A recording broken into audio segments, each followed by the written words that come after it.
Hi everyone, my name is Kate. I'm a staff member at Christ Church Midrand, and with me is Clayton Peters. He is one of our long-standing members at the church, and we are celebrating, as you know, Youth Month this month of June, Clayton. And the 16th of June, 1976 was a momentous day in our history. You're obviously far too young to remember, but what emotions are evoked in you from that particular day?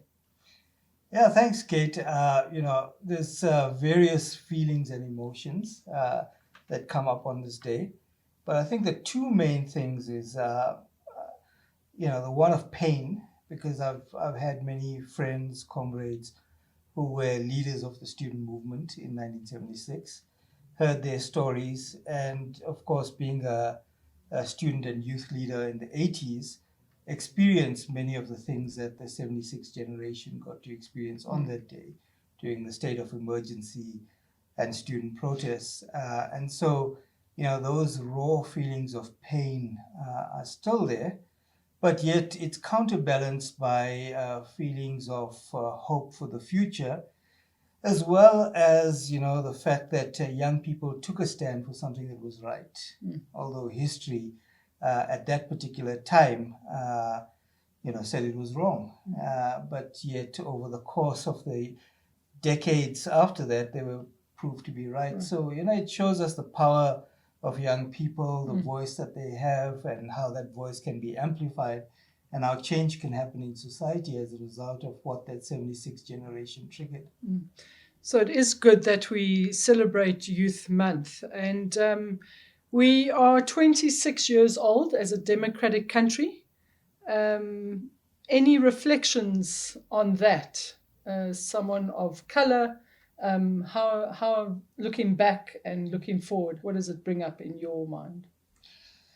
So I think that we've made a lot of democratic gains in the country, and speaking from this perspective of youth development as someone who's been intrinsically involved in that both at a non-governmental and governmental level, I think we've created many opportunities for young people, but we haven't done enough, and in some respects we've failed young people.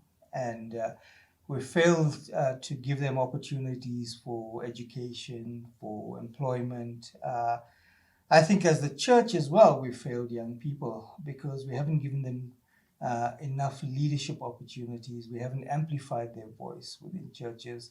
And still, to a large extent, our churches reflect, an ageist perspective.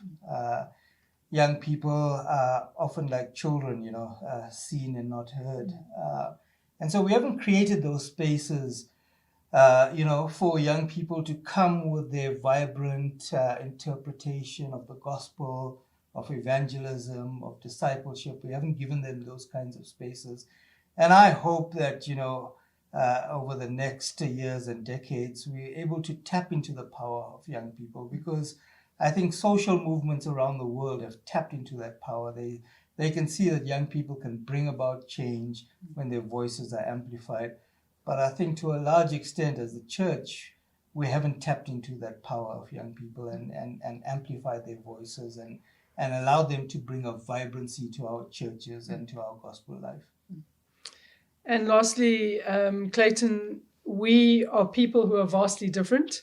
You're male, I'm female. You're black, I'm white. You're young, I'm old. What hope do we have at living at peace? What is the hope?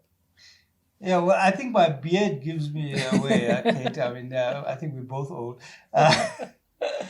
Look, the hope that we have is not temporal, So as much as protest movements, as much as, the things that we try on earth to do to bring about change, that's important, and we must continue doing that. Ultimately our hope is eternal, and our hope is found in the person of Jesus Christ. And I think that's what unites us. That's actually the glue that should force us and compel us and motivate us to bring about change, that we see, or that is needed in South Africa, that is needed in our societies, that is needed in our community of Midrand and beyond. And so it is that hope that we find in Jesus Christ that gives us a reason for being, gives us a reason for living, gives us, this passion for wanting to live and build His kingdom.